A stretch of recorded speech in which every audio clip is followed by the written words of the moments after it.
Պարոն Փաշինյան, դուք արդեն 7 ամիս է քաղաքական սեղանին դրել եք կաթողիկոսին հանելու հարցը,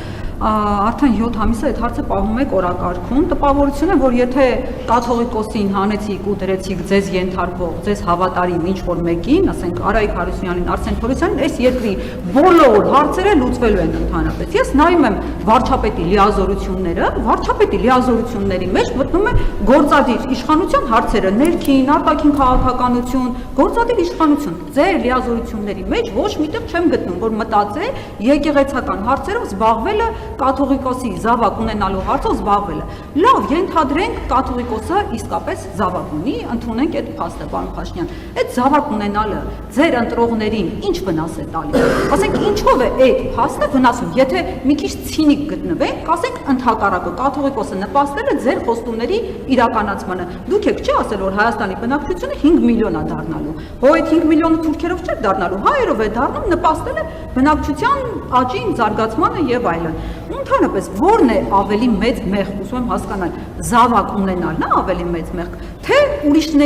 ուրիշների զավակներին կյանքից զրկելը, թե ուրիշների մի ամբողջ սերունդ զավակ ունենալու հնարավորությունից, կարողությունից զրկելը։ Այդ կաթողիկոսի զավակ ունենալն է մեզ ավելի մեծ վնաս տալիս, թե մտնել լայվ ու ասել կասկա-մասկա հավաքեք, եկեք սահման, իմանալու, որ հոպը իսկապես չի աշխատելու եւ ընդհանրապես մսաղաց է տանելու։ Եվ երկրորդ հարցը, եթե թույլ կտաք, Արման Թաթոյանը գտնում է, որ դուք հետևում եք իր ուղերձներին ու ասուլիսներին,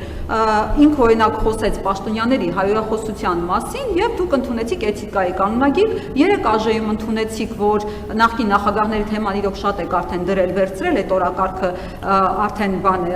որ զզվացնում է արդեն ու ինքն էլ էր այդ մասին խոսել, հիմա ինքը գտնում է, որ դուք ուշիուշով հետևում եք իր ուղերձներին, առաջիկայում առաջարկում է միասնության թևերին շարունակել հետևել, ձեր առաջիկա անելիքները ինքը կասի, հետևելու եք եւ ազդվում եք, թե չէ, շնորհակալ եմ։ Ես ակնկալիք չունեմ, որ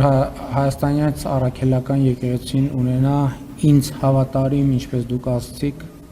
կաթողիկոս, ես ակնկալիք ունեմ, որ հայաստանյան առաքելական Սուրբ եկեղեցին ունենա Աստծուն հավատարիմ կաթողիկոս,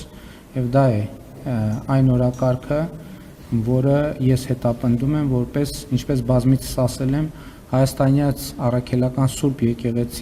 եկեղեցու հավատավոր հետևորդ եւ ինչ վնաս է տալիս, օրինակ վնաս է տալիս այն, որ նման խոցելիությունները որոշ